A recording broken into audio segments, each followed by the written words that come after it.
হাওয়া বার্তা চ্যানেলে আপনাদের প্রত্যেককে স্বাগত জানাচ্ছি। এই মুহূর্তে আবহাওয়ায় গুরুত্বপূর্ণ কিছু আপডেট নতুন করে পাওয়া যাচ্ছে। কোন কোন আপডেট পাওয়া যাচ্ছে? আপডেট বলতে প্রথমেই যেটা জানা দরকার যে বৃষ্টির সম্ভাবনা আবার দক্ষিণবঙ্গে ফিরে আসছে, উত্তরবঙ্গে ফিরে আসছে।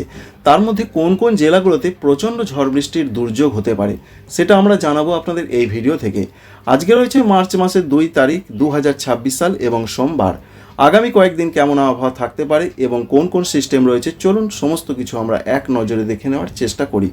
আজকে 2 তারিখের দিকের যা খবর দিচ্ছেন আবহাওয়া দপ্তর, আবার আজকে পশ্চিমী ঝঞ্ঝা ঢুকবে, আবার 4 বা 5 তারিখের মধ্যে আবার পশ্চিমী ঝঞ্ঝা ঢুকবে। এই পশ্চিমী ঝঞ্ঝা এইভাবে এগিয়ে আসবে, সঙ্গে আরও সিস্টেম রয়েছে। এই মুহূর্তে দাঁড়িয়ে যে আপডেট আবহাওয়া দপ্তর দিচ্ছেন তাতে তারা বলছেন মেঘালয় এবং সংলগ্ন উত্তর পূর্ব বাংলাদেশের দিকে রয়েছে একটি সাইক্লোনিক সার্কুলেশন বা ঘূর্ণাবর্ত। সেই ঘূর্ণাবর্তের কারণের জন্য প্রচুর পরিমাণে যেমন জলীয় বাষ্প ঢুকছে, সেই ঘূর্ণাবর্ত পশ্চিমবঙ্গের দক্ষিণবঙ্গের ওপর দিয়ে গেছে। আর দক্ষিণবঙ্গের ওপর দিয়ে যাওয়ার জন্য দক্ষিণবঙ্গে মেঘের আনাগোনা শুরু হয়েছে, কুয়াশার সম্ভাবনা বাড়ছে, আগামী কয়েকদিনে বৃষ্টি আসবে। আর যেহেতু উত্তর পূর্ব ভারত সংলগ্ন জায়গায় ঘূর্ণাবর্ত সঙ্গে পশ্চিমী ঝঞ্ঝা, তার জন্য পশ্চিমবঙ্গের উত্তরবঙ্গেতে প্রচণ্ড বৃষ্টির পূর্বাভাস, উত্তর পূর্ব ভারতে প্রচণ্ড বৃষ্টির পূর্বাভাস নতুন করে উঠে আসছে। তো প্রথমেই আমরা যেটা দেখানোর চেষ্টা করব আপনাদের যে আজকে রাতের দিকে আবহাওয়া কোথায় কেমন থাকতে পারে। আজকের যা খবর রয়েছে তাতে পশ্চিমবঙ্গের উত্তরবঙ্গের দার্জিলিং কালিম্পংয়ের কোনো কোনো জায়গায় বৃষ্টি এবং তুষারপাতের সম্ভাবনা রয়েছে। অন্যান্য জেলাগুলোতে সেরকম আপাতত কিছু নেই।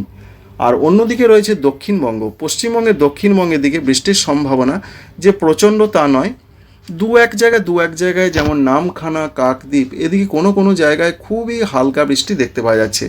যদিও এটা খুব একটা গুরুত্বপূর্ণ কিছু নয়, তবু আপনাদের দেখাচ্ছি। যেমন এই জায়গাগুলোতে দেখুন, এই জায়গাগুলোতে কোনো কোনো জায়গায় এই যে নীলচে নীলচে অংশগুলো রয়েছে, কোথাও কোথাও খুব হালকা বৃষ্টি আসতে পারে, তবে সেটা খুব একটা গুরুত্বপূর্ণ নয়, তবুও হতে পারে, এটা আপনাদের জানালাম। সঙ্গে দেখতেই পাচ্ছেন যে ভারতবর্ষের ত্রিপুরার দিকে বৃষ্টির পূর্বাভাস রয়েছে। এছাড়া রয়েছে ত্রিপুরা, মণিপুর, মিজোরাম, নাগাল্যান্ড, আসাম, মেঘালয়, অরুণাচল প্রদেশের দিকে। এর সঙ্গে দক্ষিণ বাংলাদেশের দিকে হতে পারে হালকা বৃষ্টি। এই রয়েছে আজকে রাত পর্যন্ত সময়ের পূর্বাভাস। সুতরাং রাতের মধ্যে বিক্ষিপ্ত বৃষ্টি আসার সম্ভাবনা রয়েছে আজকে। আগামীকাল কি হতে পারে? আগামীকালের যা খবর রয়েছে, আগামীকাল বৃষ্টির সেরকম কোনো সম্ভাবনা গুরুত্বপূর্ণভাবে উঠে আসছে না, তবে পশ্চিমবঙ্গের উত্তরবঙ্গে উঠে আসছে বৃষ্টির খবর। যেমন রয়েছে দার্জিলিং, কালিম্পং, কোনো কোনো জায়গায় খুব হালকা বৃষ্টি হতে পারে, বিরাট কিছু নয়। আর উত্তর পূর্ব ভারতে কোনো কোনো জায়গায় হালকা বৃষ্টি হতে পারে।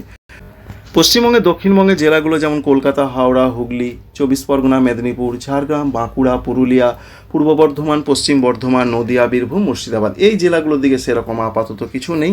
এটা আগামীকাল মঙ্গলবার 3 মার্চ তারিখের কথা বলছি, অর্থাৎ দোলের দিন আবহাওয়াতে দক্ষিণবঙ্গে বিরাট কিছু হচ্ছে না, এটা মোটামুটি আমরা লক্ষ্য করতে পারছি। 4 তারিখের দিকেও পশ্চিমবঙ্গে দক্ষিণবঙ্গে কিছু নেই, উত্তরবঙ্গের দিকেও বিরাট কিছু নেই, 5 তারিখেও সেরকম কিছু নেই, 6 তারিখের দিকেও সেরকম বৃষ্টির সেরকম কিছু আমরা দেখতে পাচ্ছি না।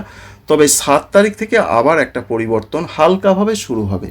7 তারিখে যে পরিবর্তন, উড়িষ্যার দিকে বৃষ্টির সম্ভাবনা রয়েছে। উড়িষ্যা সংলগ্ন পশ্চিমবঙ্গের কোনো কোনো জায়গায় খুব হালকা দু এক জায়গা হতে পারে, সেটাও বৃষ্টির পর্যায়ে সেইভাবে ধরা হচ্ছে না, যেহেতু মেদিনীপুর রয়েছে, ঝাড়গ্রাম রয়েছে, এখানে কোনো কোনো জায়গায় হতে পারে। দক্ষিণ 24 পরগনা দু এক জায়গায় মেঘলা আকাশের সঙ্গে বৃষ্টি হতে পারে। 8 তারিখের দিকের যা খবর আমরা দেখতে পাচ্ছি মার্চ মাসে, 8 তারিখও উপকূলবর্তী জেলাগুলোতে খুব হালকা হালকা বৃষ্টি হতে পারে।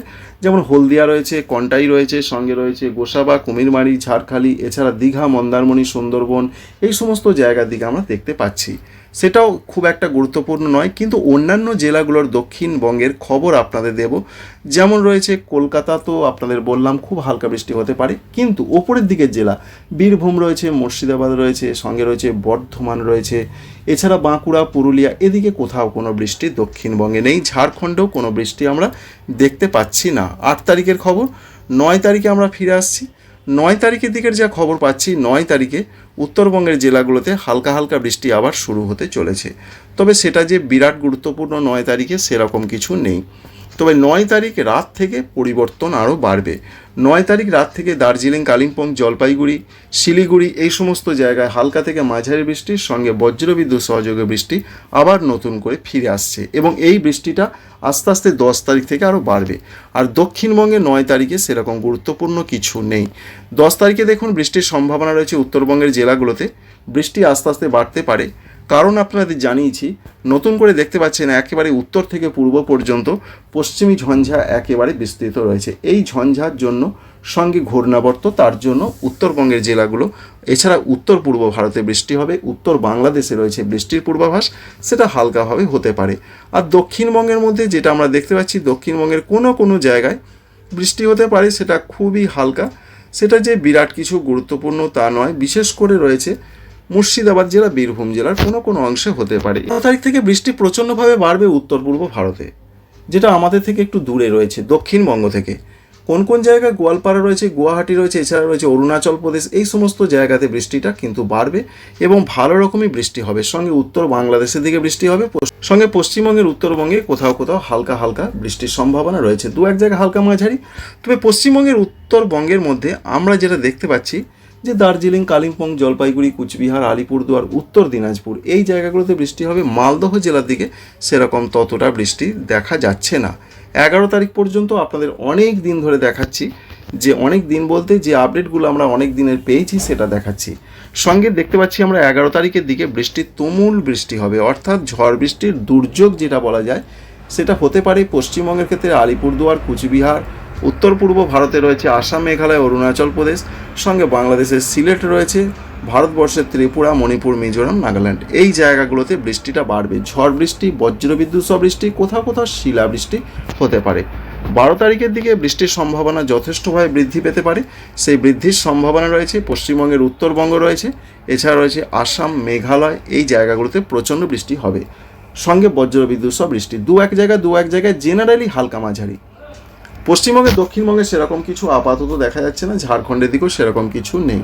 তাই পশ্চিমবঙ্গে, দক্ষিণবঙ্গে আমরা এটাই দেখতে পেলাম, বড় ধরনের কিছু দেখা যাচ্ছে না এখনও পর্যন্ত।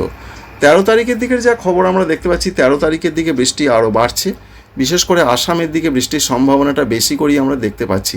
তাই আসামের দিকে বৃষ্টির সম্ভাবনা বেশি, উত্তর বাংলাদেশে বৃষ্টির সম্ভাবনা বেশি। আর 14 তারিখে পশ্চিমবঙ্গের উত্তরবঙ্গে তুমুল দুর্যোগের পূর্বাভাস রয়েছে।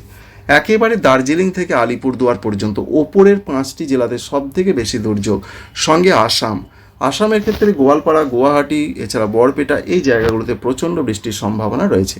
এটাই প্রধানত দেখা যাচ্ছে। তাই মার্চ মাসের মাঝামাঝি করে পশ্চিমবঙ্গের উত্তরবঙ্গে ঝড় বৃষ্টিটা প্রচণ্ডভাবে বাড়বে, কিন্তু দক্ষিণবঙ্গ, ঝাড়খণ্ড, উড়িষ্যা সেদিকে তেমনটা কিছু আমরা দেখতে পাচ্ছি না। এই রয়েছে দক্ষিণবঙ্গের জন্য একটা ভালো খবর বলতে হবে। উত্তরবঙ্গে কিন্তু দুর্যোগের খবর। 14 তারিখে কোথাও কোথাও বিক্ষিপ্ত আসতে পারে, সেটা একেবারে উপকূলবর্তী জেলা মেদিনীপুর, 24 পরগনা, সেটা গুরুত্বপূর্ণ কিছু নয়। আর 15 তারিখের দিকে বৃষ্টিটা আরও বাড়বে, বিশেষ করে বাংলাদেশের সিলেট এবং ত্রিপুরার দিকে বৃষ্টিটা প্রচণ্ডভাবে হবার সম্ভাবনা 15-16 তারিখের আশেপাশে। সঙ্গে হবে আসামে, এছাড়া পশ্চিমবঙ্গের উত্তরবঙ্গে বিক্ষিপ্ত হালকা মাঝারি বৃষ্টিটা 15 এবং 16 তারিখে চলবে। তো এখান থেকে যেটা আমরা মূল বিষয়টা দেখতে পাচ্ছি, যে একদিকে রয়েছে পশ্চিমবঙ্গের উত্তরবঙ্গের 5টি জেলা, দার্জিলিং, কালিম্পং, জলপাইগুড়ি, কুচবিহার, আলিপুরদুয়ার। অন্যদিকে রয়েছে আসাম, মেঘালয়, অরুণাচল প্রদেশ, ত্রিপুরা, মণিপুর, মিজোরাম, নাগাল্যান্ড ভারতবর্ষের এই জায়গাগুলোতে। সঙ্গে বাংলাদেশের সিলেট রয়েছে, ময়মনসিংহ রয়েছে। এই জায়গাগুলোতে 15 এবং 16 মার্চ বৃষ্টি, ঝড় বৃষ্টি, শিলাবৃষ্টি সব থেকে বেশি করে হতে পারে, কিন্তু পশ্চিমবঙ্গের, দক্ষিণবঙ্গে ততটা কিছু দেখা গেল না। যেটা হতে পারে সেটা বিক্ষিপ্ত বজ্রবিদ্যুতের সম্ভাবনা, হালকা বৃষ্টি হতে পারে। এবং মেঘলা আকাশ, কুয়াশাটা একবার দেখে নেব, তারপরে এই ভিডিও সমাপ্ত করব। মেঘলা আকাশের সম্ভাবনা রয়েছে কিনা, আগামীকাল যা পূর্বাভাস পাচ্ছি আমরা, আগামীকাল কুয়াশার সম্ভাবনা প্রচণ্ডভাবে রয়েছে, সেটা দক্ষিণ বাংলাদেশ এবং ত্রিপুরা, মিজোরামের দিকে। পশ্চিমবঙ্গের, দক্ষিণবঙ্গে এই যে কুয়াশাটা রয়েছে এর কিছুটা প্রভাব তো থাকবেই কলকাতা, 24 পরগনা, মেদিনীপুর, নদিয়া এই জেলাগুলোর দিকে, তবে বিরাট কিছু নয়। আর উত্তরবঙ্গে কুয়াশার সম্ভাবনা রয়েছে, দৃশ্যমানতা অনেকটা নিচে থাকতে পারে। 4 তারিখের দিক থেকে যা পূর্বাভাস রয়েছে, 4 তারিখের দিকে সেরকম কিছু নেই, মেঘলা আকাশের সম্ভাবনা খুব একটা নেই পশ্চিমবঙ্গে, দক্ষিণবঙ্গে। এবং দোল পূর্ণিমার দিন অর্থাৎ আগামীকাল দোল রয়েছে, রং খেলা, অবশ্যই আপনারা সাবধানে খেলবেন। তো যাতে চোখে বেশি ক্ষয়ক্ষতি না হয় সেটা অবশ্যই খেয়াল রেখে অবশ্যই সেই কাজটা করবেন। তো দেখতে পাচ্ছি আমরা 3 তারিখের দিকে পশ্চিমবঙ্গের দক্ষিণবঙ্গ ঝাড়খণ্ডে যেটা মোটের উপর দেখা যাচ্ছে আবহাওয়াটা ভালো থাকবে। 4 তারিখেও ভালো থাকবে, উত্তর পূর্ব ভারতে মেঘলা আকাশ, পশ্চিমবঙ্গের উত্তরবঙ্গে মেঘলা আকাশ। আর পশ্চিমবঙ্গের দক্ষিণবঙ্গে প্রচণ্ড কুয়াশার সম্ভাবনা 5 তারিখ থেকে শুরু হবে। লাগাতার কুয়াশা এবং মেঘলা আকাশ, বিশেষ করে যে জেলাগুলোতে হওয়ার সম্ভাবনা সব থেকে বেশি রয়েছে 5-6 তারিখে উপকূলবর্তী জেলা, 6-7 তারিখে সারা দক্ষিণবঙ্গ এবং ঝাড়খণ্ড সঙ্গে বাংলাদেশ, ত্রিপুরা এই জোনগুলোতে প্রচণ্ড কুয়াশা এবং মেঘলা আকাশ বেলা পর্যন্ত থাকতে পারে। আশা করছি ইনফরমেশন তথ্য আপনাদের ভালো লেগেছে। আমাদের ভিডিওতে একটি লাইক করতে ভুলবেন না, চ্যানেলটিকে সাবস্ক্রাইব করে রাখার আপনাদের কাছে অনুরোধ রইল। Thanks for watching.